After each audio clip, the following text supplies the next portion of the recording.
Good morning. I am Edwin Medina. I'm a teacher and researcher at the National Autonomous University of Honduras. Today, we're going to talk about scientific research methodology. There are basically three great paradigms regarding research: the positivist, the interpretative, and the sociocritic. We're going to see the differences between them, and then right after that we're going to get into research methodology. Each paradigm, as you can see here, has different dimensions. We're going to talk about first about the interest of the positivist paradigm, which is right here, then the interpretative and the sociocritic. What is the interest of the positivist paradigm? Well, basically to explain, predict, and control the situations, while the interpretative paradigm seeks to understand and interpret the reality, the problems, etc. And the sociocritic paradigm looks for the emancipation, to criticize and identify the potential for change in society. What about the ontological aspects of these three paradigms? The nature of reality.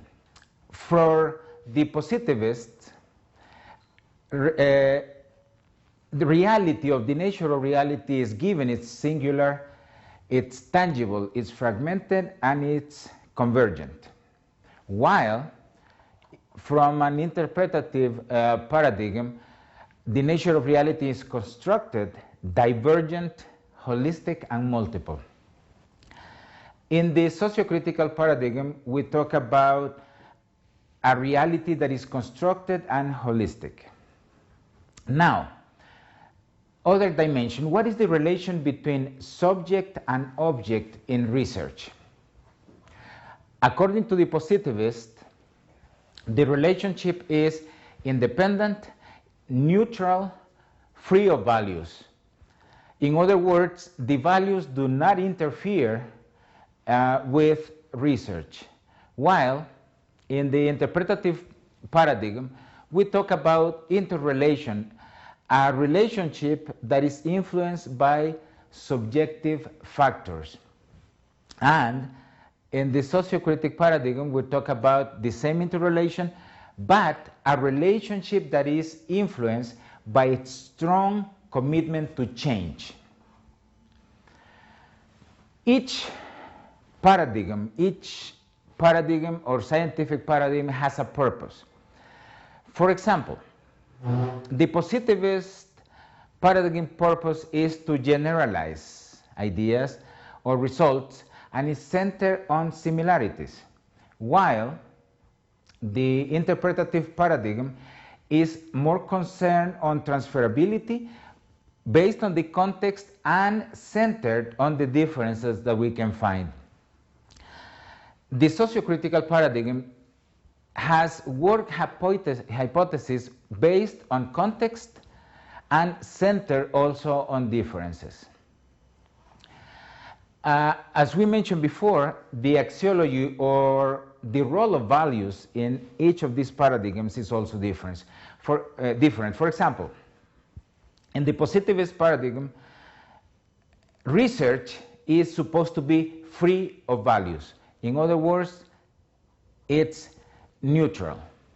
While in the interpretative paradigm, values are stated, and these values influence the choosing of the research problem, the theory, the methodology, and the analysis that is to be undertaken.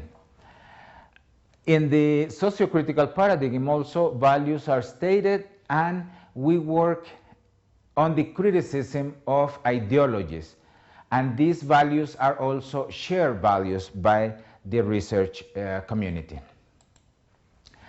Other dimensions that are important in the paradigms is what is the basis or the foundation that supports these paradigms. Well, for the positivist paradigm, the foundation is the logic, positivism, and empirism.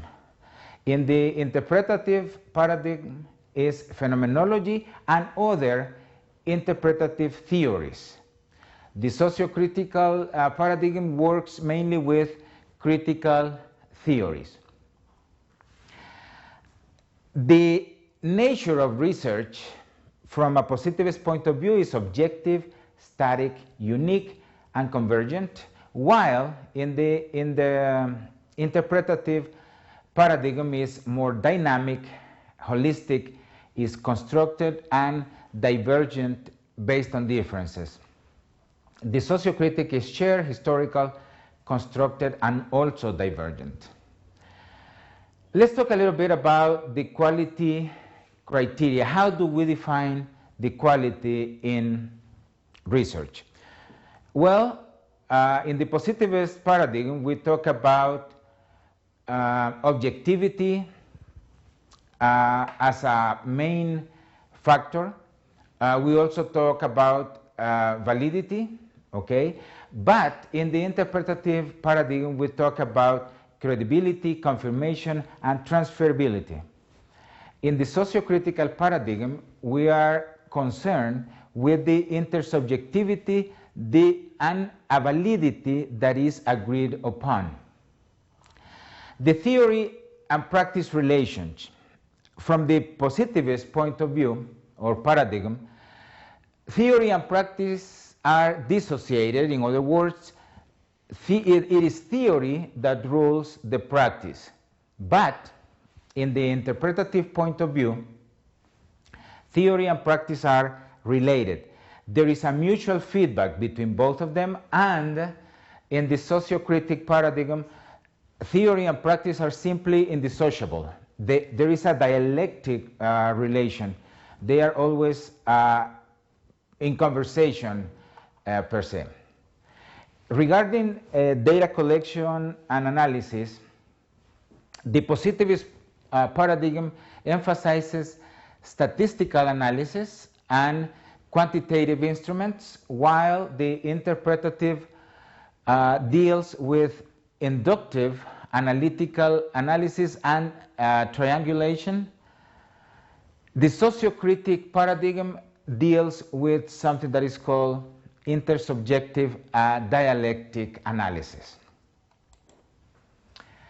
Now, how do we move or how do we shift from paradigms to research methodology?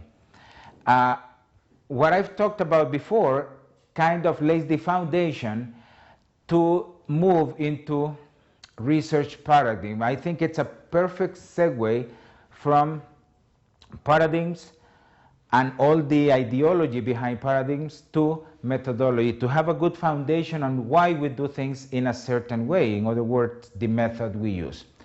The methodology has to deal with different aspects that are included in a research paper, in a research report, or a research proposal. For example, the first thing is, what is the approach? What is the methodological approach of your research? It depends. Depends on what? Which of the three paradigms you are doing your research from, or which paradigm you are basing your research. If you are talking from a positivist paradigm, then your approach is going to be quantitative. While if you're talking from an interpretative point of view, your approach is going to be qualitative.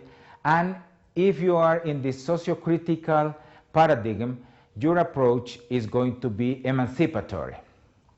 Regarding designs, also each paradigm has a different design. For example, the positivists have two designs, experimental and non-experimental, and different characteristics for each that are included precisely in this part of the course and the materials that are provided. In the interpretative designs, we have phenomenology, we have grounded theory, we have life histories, etc., ethnographies, and here the design responds to the objectives of the research. In the socio-critical design, normally the one used is action research. That is basically the design that is used in socio-critical approaches, because as you see, the approach is emancipatory. So we want to do research, but we want to act on this research to change lives. The types are normally descriptive, correlational, and explanatory. The correlational normally is used more in positivist approaches, positivist paradigms with quantitative approaches, because correlation implies a strong use of statistics.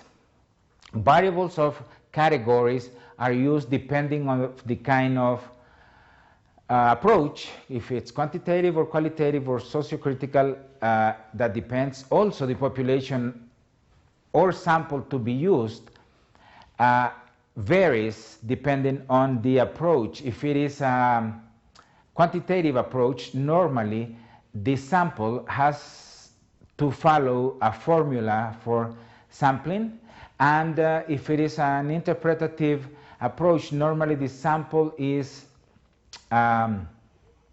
done according to saturation characteristic more than statistics. The data gathering techniques and data processing and analysis are also different. What is important here is to mention that many people gather quantitative information and pretend to analyze it from a qualitative approach, or vice versa. That is not possible. There are specific techniques to gather quantitative information and other techniques to gather qualitative information, and they are not interchangeable. So the analysis has to be done according to the kind of information that we have gathered. These and other aspects of research methodology are provided in the materials, videos, and also we have a chat in which you can ask questions to the experts in the area, and we will be trying to stay in touch with you and answer your questions. Thank you very much. It's been a pleasure sharing this moment with you.